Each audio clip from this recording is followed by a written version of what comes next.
This is ChestertonRadio.com.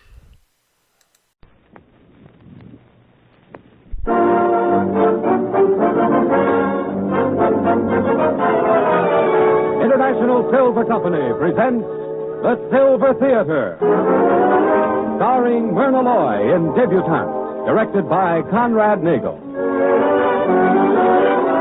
Brought to you on behalf of two of the greatest names in silverware, International Sterling, world-famous solid silver, and 1847 Rogers Brothers, America's finest silver plate.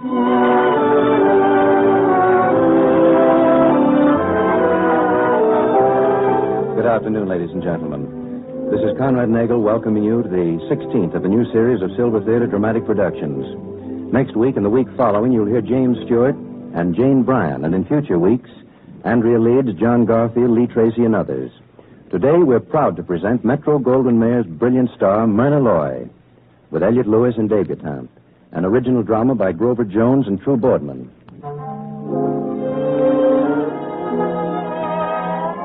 And now the lights are being dimmed and the silver curtain is rising on the first act of Debutante, starring Myrna Loy as Pamela Bruce, with Elliott Lewis as Eddie Adams. The scene, the huge paneled library of the Marshall Bruce home, one evening early in December. You see, Pamela, my dear. You see, while you were in Burma, I arranged everything. You will have your debut, and you'll have it this season. But, Mother, Dad, we won't argue about it. For 3 seasons now, I've let you talk me into putting it off. This time, I'm determined. I see. In other words, 1 more year and I'll be practically an old maid. Now, Pam, girl, you know what this means to your mother. But how about what it means to me, Dad? I don't want a date. That's nonsense. It's not nonsense. Look, Mother, all these traditions, the whole social setup, I suppose they're important for people who want them, but I don't. I want something else out of life. Any idea just what? Freedom. The freedom that comes with not being tied down to a famous family or a famous fortune. Oh, and you think money stands in the way of this freedom you're after? I know it does. Oh, please, Mother, Dad, forget this debut business. Let me just go out on my own and hunt for a job. Not as Pamela Bruce, but as Paula Barton, a girl nobody ever heard of. At least let me try it. If I star, well, that's up to me. Pamela, I listen to no more of this. You're being romantic and absurd. I will have the party here on the 19th. I've already selected the orchestra. Oh, and your dress. It's going to be white and very long, sweeping the floor, in fact. Oh, and here's the guest list. You'll see that every person on there has been invited for a purpose. Yes, I can believe that. Particularly all unattached males between the age of 25 and 60. Providing, of course, their ancestors came within 3 boatloads of the Mayflower. Pamela, don't try to be funny. As a matter of fact, you should be grateful. There's nothing I've left undone to make this the finest debut of the season. Not that there won't be a society editor in the country to welcome crowding around the street.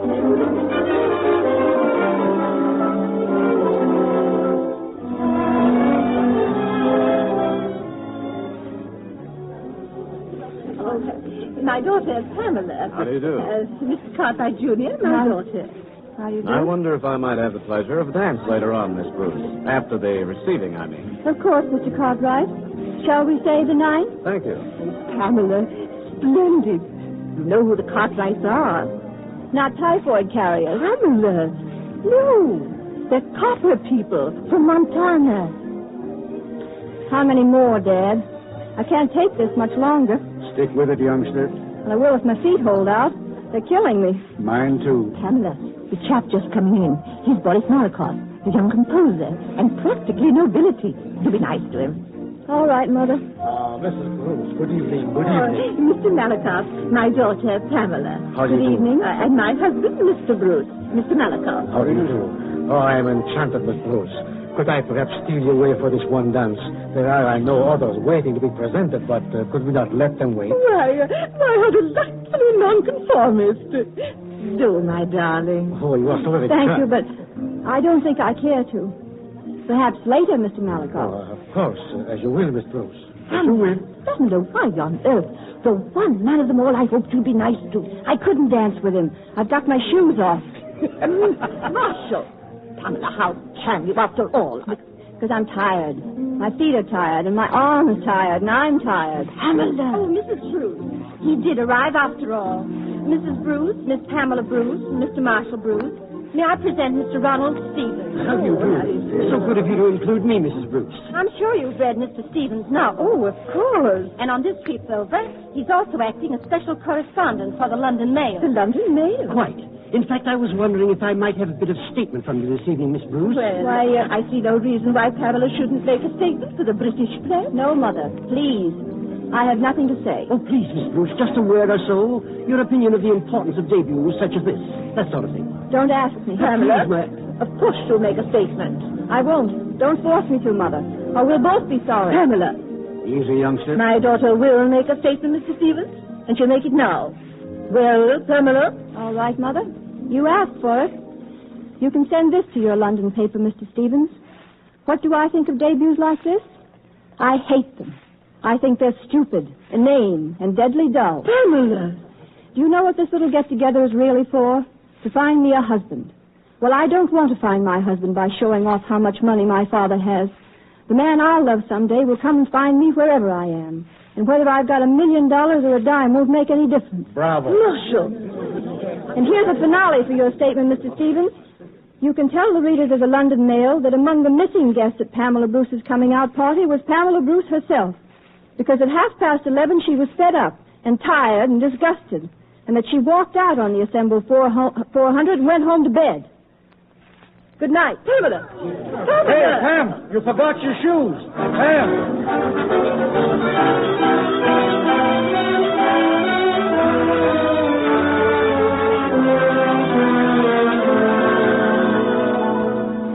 Marshall, I will not be put off any longer. You've got to tell me where she is. Pamela's my daughter. Now, my dear, there's nothing to worry about. I simply sent her on a cruise to South America. Don't tell me that again. Pam's not on any cruise. I've checked every steamship line and... All right, Helen, I will tell you. Pam's in New York on her own, doing the things she wants to do, finding out what it's like on the other side of the fence. Marshall, you didn't encourage her in that absurd idea. You bet I encouraged her. She's doing all right, too. She found herself a job. Your daughter is now Paula Barton, sales girl in a dress shop at a salary of $14 a week. $14 a week? But aren't you ashamed to have a daughter of yours? Ashamed? I'm proud. Proud to know there's at least one member of this family who still has a little gumption. Is that so? Well, the next time you go to see her, I'm going along Go with to you. see her. I haven't seen Pam since she left here the morning after the party. The two seem to know everything that's happened to her. Well, I've had detectives keeping eyes on her just to be sure she's all right. Well, that's at least a little better. Now, if we're going to be able to get... I said I had detectives watching her. I stopped them the day she got a job. Oh, Marshall. Now, look, Helen. Between us, we've run Pam's life too long. If she really needs us, she'll come to us. But just as long as she wants to be on her own, she's going to be. And she has my blessing.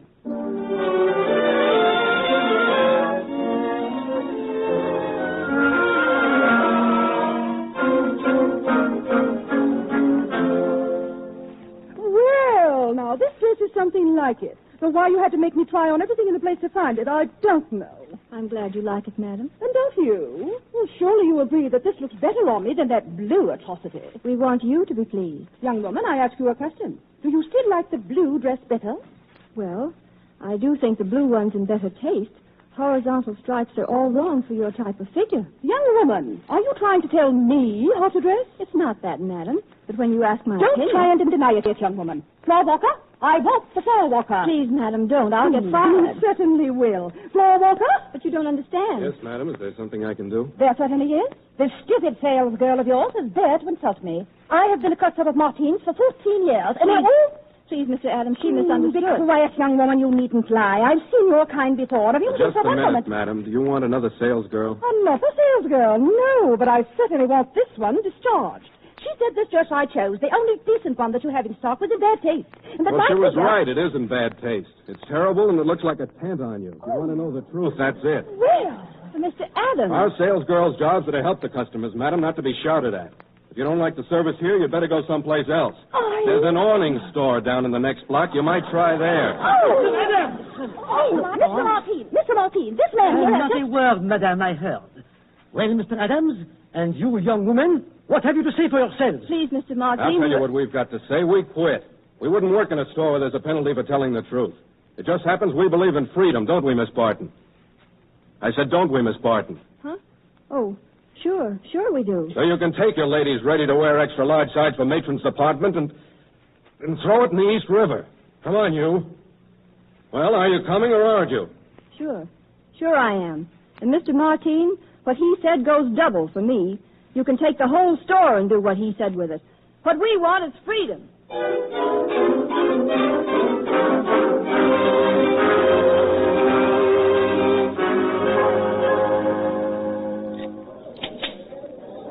Well, it's open. Take your pie out. Did you ever eat in an automat before? No, that is, of course. I've got it. Oh, come on, we'll sit here. You certainly are a happy person to have lunch with. Yeah? Maybe I should cheer because I'm out of a job. Fine business. Wrecks the whole works. I was in the money, do you know that? Right up amongst them. Really? $286.47. That's what I had in the bank. Another month would have made it $300. Well, I'm sure some other store will need a floor walker. A floor walker? Say, wait a minute. You don't think I'd take a job like that again, do you? Well, Do I look like a floor walker? Not exactly, no. I took that job because I had to. Every laboratory in New York was laying off men last year. Laboratory? The chemistry, that's my job. Had 2 years of petroleum engineering at Columbia Extension, but when Dad had to quit work, I gave it up. Is your father a chemist, too? 30 years. He was one of the first men in the country to work on the cracking process to build octane rating. Then that's Greek to you. But we've got something now that's really important. All we need is a lab of our own for research. Ever think what's the worst thing about city life these days? What? Carbon monoxide, the poison that comes out of the exhaust of 100,000 automobiles. Well, we're going to stop that because I've got a way to absorb those fumes, chemically, I mean. No, it's been tried before, but it wasn't practical. My method would be. It sounds wonderful. It is wonderful. That's my dream, to make every city in the country a... Hey, why should I be telling you all this? Go on. I think it's swell, Mr. Adams. Nix, Eddie. People who get fired together should always use first names. Hey, what is your first name, anyway? It's Paula. Paula? Don't like it. I never like girls' first names that don't begin with M or J. I'll call you Jane. But my name... And don't argue. Yeah, hurry and finish eating, and we'll start looking for jobs. Oh, will we? Unless you'd rather starve. Hey, what are you looking in your purse for? I want some more to eat. Why didn't you say so? Here, this lunch is on me, and you're not spending your own nickels. How many do you want? Just one. I want ice cream on my pie. Ice cream on your pie. Here, give me that nickel back. The pie's got cheese on it, hasn't it? That's enough. You've got to learn to save your dough. Here, let me see your purse. Hey, keep out of there. I thought so. $2.87. And no job. When's your rent paid to? That's none of your business. Till tomorrow, isn't it? So you're practically broke and have no place to live. Well, that settles it. You're coming home with me. We've got a back bedroom we've been trying to rent, but nobody take it because the window won't open. You can sleep there. Now, look here, Mr. Eddie Adams. If you think I'll let you run my affairs just any way... Sure you will. Somebody's got to run them. How far do you think anybody'd get in this town if they didn't have someone else for a boss? Except you, of course. Nobody bosses you. Oh, no? Where did you see Mom go to work on me? And on you, too. Come on, let's go.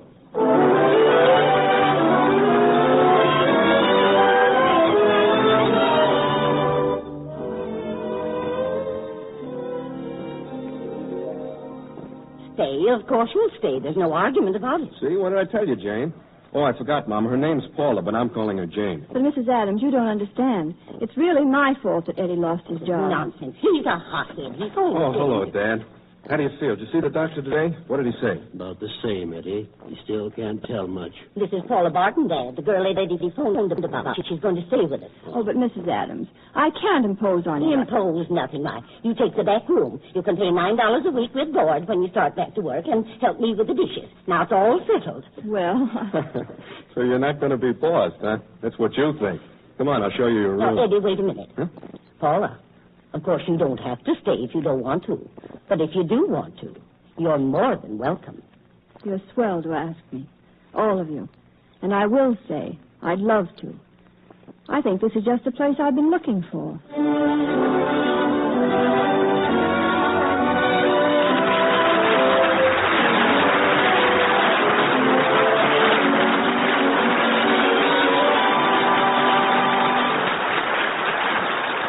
And so the silver curtain falls on Act One of Debutante.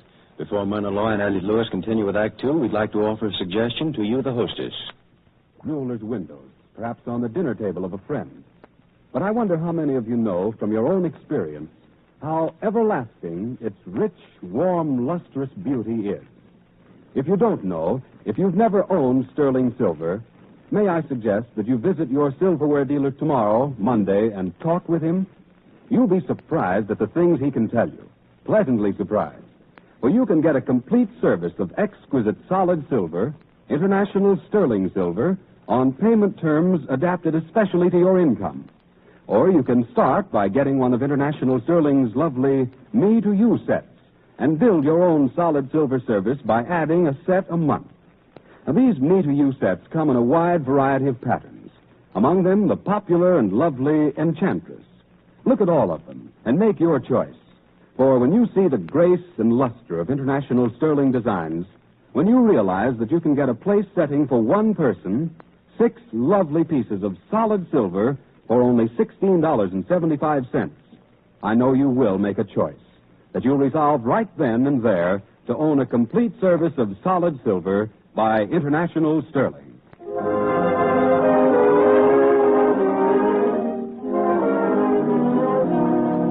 Once again, the lights are being dimmed and the silver curtain is rising on the concluding act of Debutante, starring Myrna with Elliot Lewis. Several months have passed. Pamela, now calling herself Paula Barton, is still at the Adamses. And in her life, in all their lives, there have been changes. But they're the subtle and elusive changes that find no real expression in what people say or do, but achieve a real eloquence in their thoughts. And so it's in the thoughts of Mrs. Adams, of her husband, of Eddie, and of Pamela herself, we come to really understand the changes that the passing months have made. It's April. Eddie's still out of a job. He hasn't said so, but I know his savings are running pretty low. Dad seems to be getting sicker. Paula's still here, and she hasn't found a job either. Things are sure to change before long. Anyway, they'd better.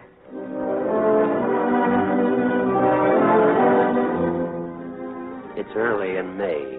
Paula got a job last week at a hat store, but Eddie's still looking. I wish he could work on that idea of his, and that I was well enough to help him. The doctor still won't say about me. I wish he would. It's not knowing that makes it hard. 10th of June. I got a job in a refinery over in Jersey. Paula. Funny, I call her Jane, but I always think of her as Paula. No, Paula's still here. Somehow I can't quite think straight when it comes to Paula. Wish I could tell her so. Her birthday's next month, the 6th. She thinks I don't know. Dad's not any better. He worries me.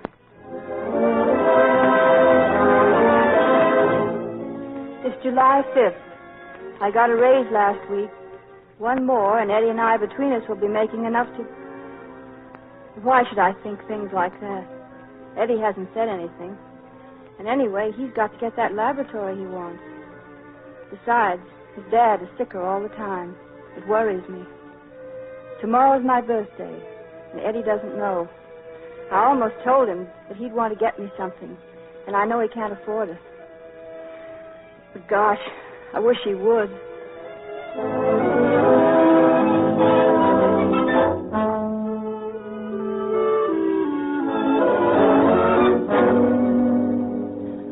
Oh, Eddie, you didn't. Oh, it's swell, Eddie. I've never seen a grander bracelet. Only garnets, not diamonds or emeralds like you ought to have. But anyway, it's real. Fake jewelry doesn't go with you. I'm never going to let you wear it. And now get your hat. We're on our way. On our way? Sure, it's your birthday, isn't it? Well, this is our day to howl. Eddie, you mean a show? A show? That's only the beginning. But your budget. The heck with the budget. I don't care if it costs $5. We're going to split this town wide open.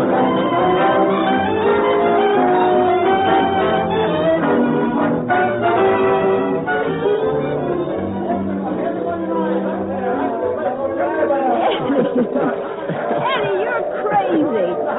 Coming clear to Yonkers just to see a carnival. And at this hour, we ought to go home. Thanks. No birthday's complete without a ride in a Ferris wheel. Come on. Yes, sir. Diamond rides, sir. Oh, here, here's a buck, buddy. That's 5 rides apiece, and we don't want to stop in between. Okay, up you go.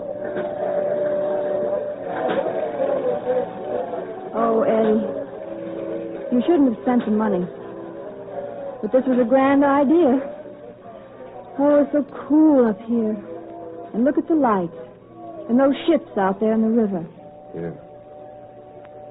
Eddie, What? what's wrong? You just sort of froze up all of a sudden. Nothing.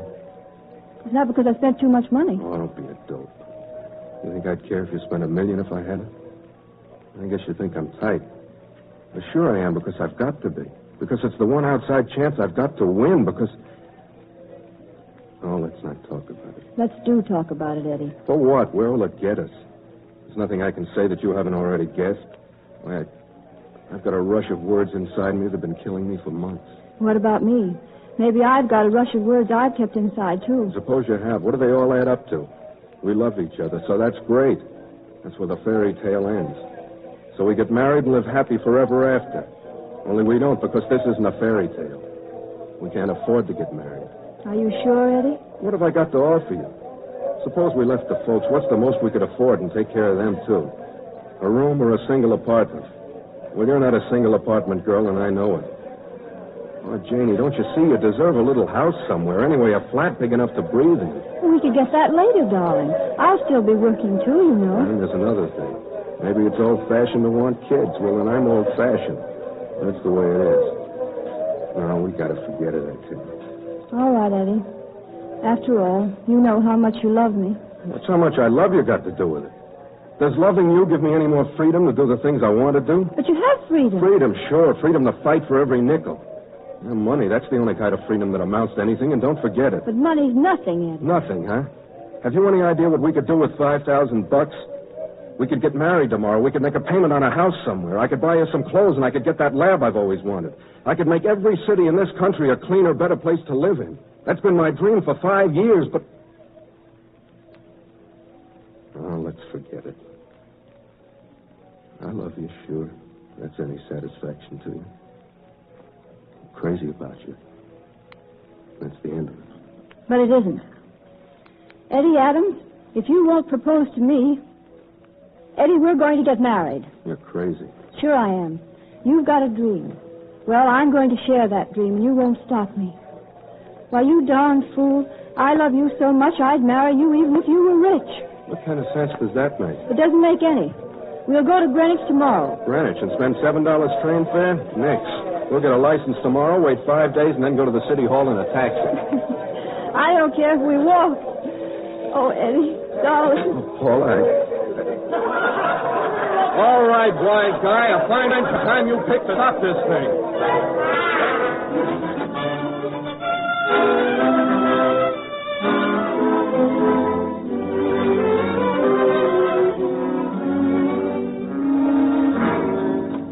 Well, Mom, what are you doing up? Eddie, where have you been? Mother Adams. He's dead. The doctor's been here since 4 o'clock. What is it, Doctor? Your father's had a collapse, Eddie. I've been warning him of it. Your mother says he hasn't told you. Is he bad? Very bad. Isn't there some kind of treatment that... Yes, a pneumothorax operation, then months of complete rest. The operation and all, Doc. How much would it cost? That's hard to say, Eddie. Several hundred at least. Perhaps 1,000. It depends on... Paula, where are you going? Never mind. I'll be back.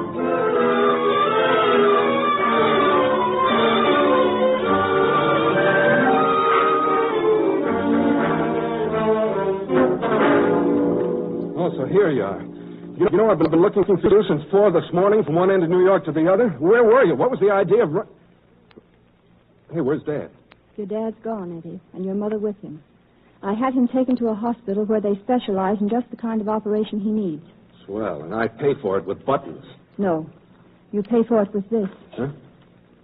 Pay to the order of Edward Adams. $2,000. Marshall Bruce. Where'd you get this? Marshall Bruce, I've heard of him. What's he to you? He's my father, Eddie. You're... Oh. I get it now, and it's swell. Marshall Bruce's daughter, and you'd marry me even if I was rich. Oh, that's funny. That's very funny. I bet you've had a swell time, haven't you? Shut up. Slumming with the Adamses. Finding out how the other half lives. Shut up! Oh, hey! I might have known you'd take it like this. Because money's the one thing that matters to you. And you're too blind to see that all the money in the world isn't as important as loving someone. Jane. My name is Pamela. Call me that. And there's another thing. I told my dad about your dream, your idea to make cities healthier to live in. He'll lend you that $5,000 you need. He offered to make it $50,000, but I said we only needed $5, that we still wanted to be on our own, now and always. But you won't take that either, because nothing matters to you but pride. It doesn't even matter that I'd live with you forever in a furnished room if you asked me to. So you can take your dreams and your budgets and your kids and throw them in the East River. Jane! Hey, Jane! Huh? I thought you were running away. That's what I thought you thought. Oh, Eddie, I can't help it if I was born rich. Can't we just both forget it? I don't know whether to kiss you or kill you. Well, I wish you'd make up your mind to do one or the other.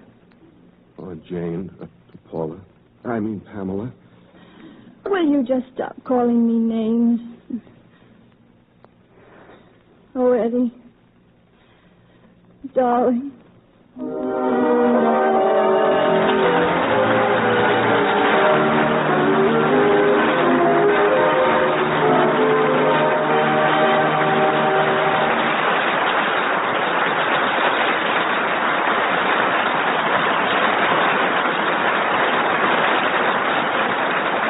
Well, in just a moment, I'm going to bring Myrna Loy back for a brief curtain speech. Before I do, I'd like to tell you something that occurred to me while I was standing here in the wings watching their grand performance. I was thinking what a charming picture Miss Loy makes with that preposterous little hat perched on those red gold curls. And how ephemeral women's fashions are, designed to last only a season or two at most. Designing silverware is a more intricate problem. For really beautiful silverware is designed to last a lifetime. That's the kind of silver plate 1847 Rogers Brothers is. Created with patient skill and loving devotion to the highest ideals of beauty and quality. 1847 Rogers Brothers is silver plate to be cherished right through the years.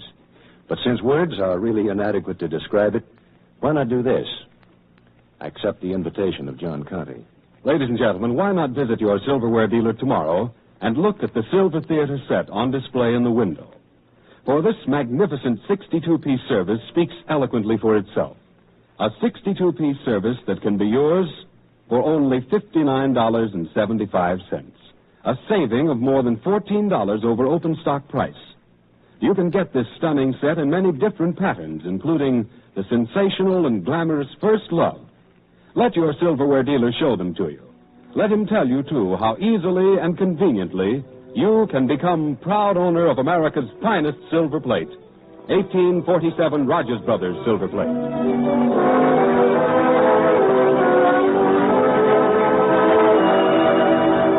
And now back to Conrad Nagel, who is bringing Myrna Loy out in front of our silver curtain. Thank you, John. First of all, Myrna, I want to thank you and Elliot Lewis and the rest of the cast for a fine performance.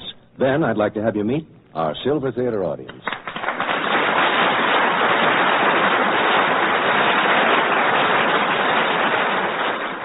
Thank you, Conrad. Thank you, everyone. You've all been grand, and it's been lots of fun. All the hard work you put in, you call it fun? Of course. I love radio work. First Love? That's a good point, Conrad. I do own First Love. Lucky girl. And speaking of luck, I understand your new picture for Metro-Goldwyn-Mayer is called Lucky Night. That's right. And you're co-starring with Robert Taylor? Mm-hmm. Lucky Bob. Lucky me. Well, you're coming back to Silver Theater again, aren't you? I certainly am. Lucky us. Good night, my Myrna Loy. Good night, everyone.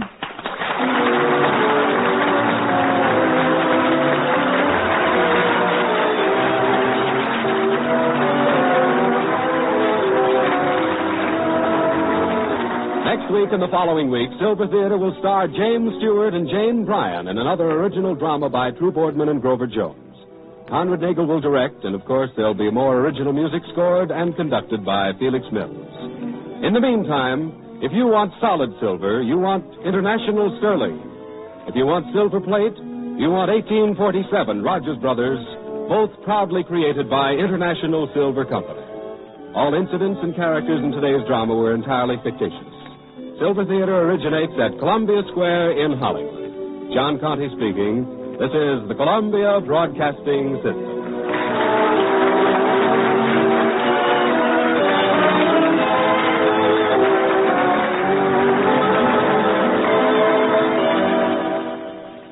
This is Chesterton Radio, your home for podcasts of works by G.K. Chesterton, plus drama, comedy, mystery, science fiction, big bands, and much more.